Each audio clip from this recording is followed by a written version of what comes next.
Ed ecco qua con un altro video, io sono Issam e questo è il GTS Nitron N1 Advance.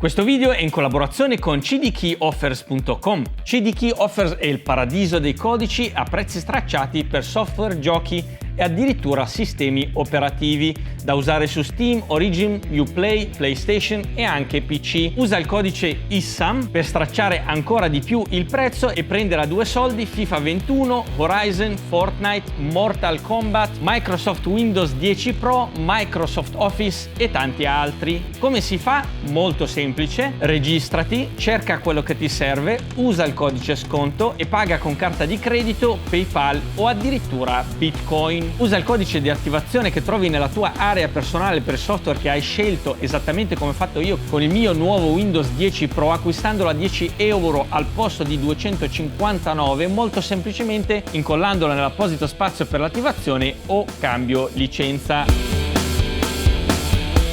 In questo video andremo ad analizzare tutte le caratteristiche di questo monopattino, ma ti dirò subito le 3 cose più interessanti che ti piaceranno eventualmente se volessi prenderlo. La prima cosa che ti piacerà sicuramente è l'autonomia, perché ha un'autonomia dichiarata di 100 km con una carica. Tra l'altro la ricarica dura solamente 6,5 ore e questo vuol dire che utilizzando il caricabatterie rapido in dotazione da 3 A riesci a ricaricare il monopattino da zero in un'ora per farti 15 km. Ma quant'è l'autonomia reale di questo monopattino ricaricandolo al massimo con il mio peso, andando in strada, salite e discese con velocità variabile, con start e stop eccetera eccetera, insomma utilizzo normale, riesce a fare addirittura 85 km con una carica, il che è veramente tanto. La seconda cosa che in tanti sicuramente troveranno molto interessante è l'aspetto, perché questo è uno dei monopattini più belli come aspetto tra i monopattini che abbiamo visto ultimamente. Tra l'altro non è solamente bello dal punto di vista estetico ma anche tecnico di robustezza, perché come potete notare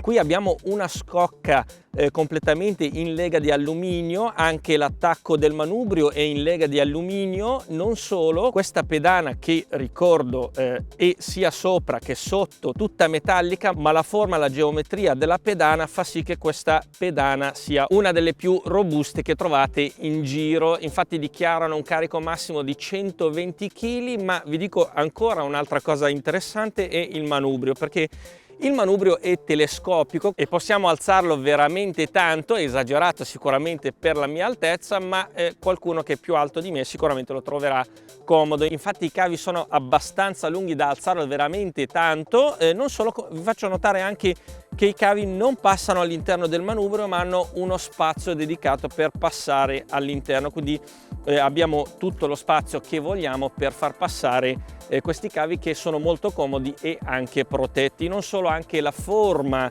di questo manubrio e il rinforzo di questa zona segue la stessa filosofia. Lo stesso vale anche per l'apertura e chiusura del manubrio pieghevole, che è molto facile da aprire e chiudere tramite questa levetta, che vi faccio notare è dalla parte anteriore del manubrio. Infatti quando si frena si tende sempre a spingere il manubrio in avanti, specialmente se siete principianti. Vi consiglio sempre di frenare di più col freno davanti e appoggiare come dico sempre in tutti i video, appoggiare tutto il vostro peso indietro quando state frenando con i piedi. Dunque però la cerniera rinforzata si trova da questa parte, quindi anche se spingete il manubrio lo troverete molto robusto. Una volta tolta la sicura del manubrio, il manubrio si chiude e si aggancia a questo pezzo di plastica dove potete sì appoggiare il piede, ma in realtà è solamente il gancio per agganciare il manubrio per poter sollevare il monopattino. Ma quanto pesa questo monopattino con questa batteria gigantesca? Beh, pesa 23,4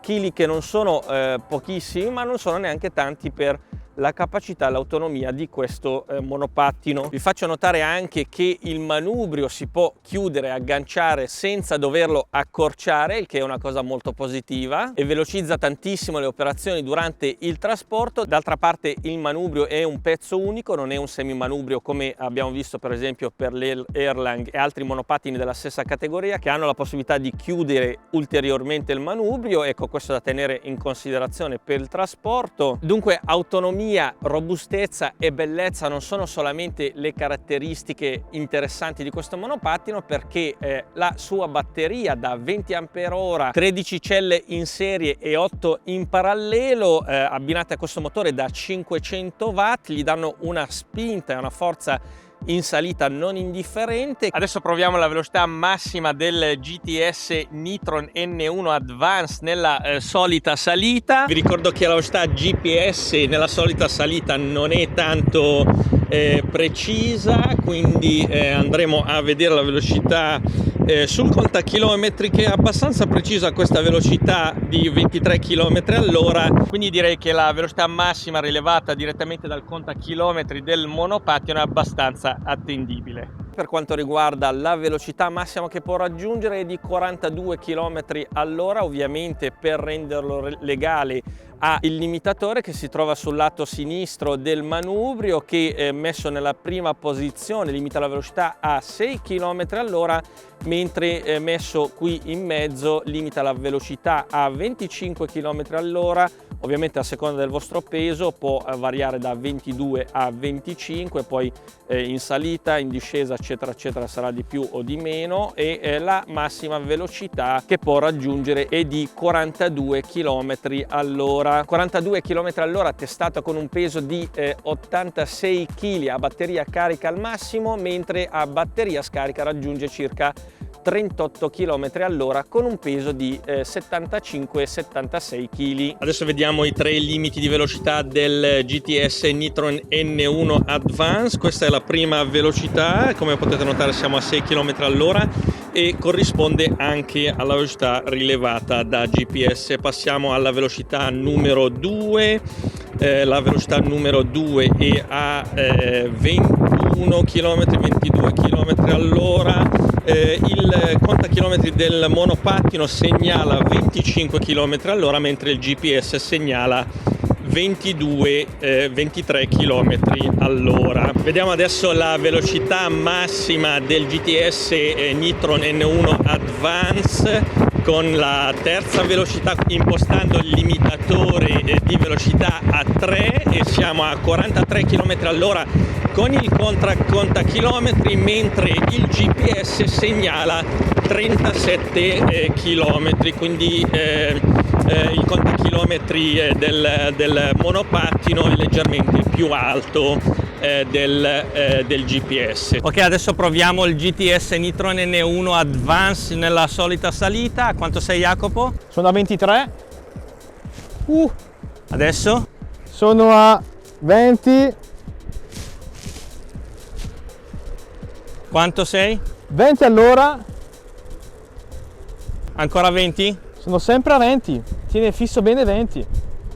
Quindi con i miei 75 kg riesce ad arrivare nella solita salita a 23 km all'ora, mentre con 86 kg riesce ad arrivare a 20 km all'ora. Ottima anche l'ammortizzazione, abbiamo due ammortizzatori a pistone dietro con una durezza direi media, con il peso di 86 kg direi fantastica. Per quanto riguarda l'ammortizzazione davanti invece, come potete notare, è un'ammortizzazione a molla e vi ricordo che tutti e due gli ammortizzatori sono regolabili. Qui sotto sotto all'interno abbiamo una brugola dove possiamo regolare la durezza dell'ammortizzatore, ma anche dietro possiamo regolarla smontando l'ammortizzatore e girando questa vite. Ecco, per quanto riguarda l'ammortizzatore davanti è un pochino rumoroso se prendete dei tombini seri o delle buche veramente profonde. D'altra parte è una caratteristica proprio di questo tipo di ammortizzatore. Ottima anche la stabilità del monopattino sia sul rettilineo che in curva, questo grazie alle ruote da 10 pollici con delle gomme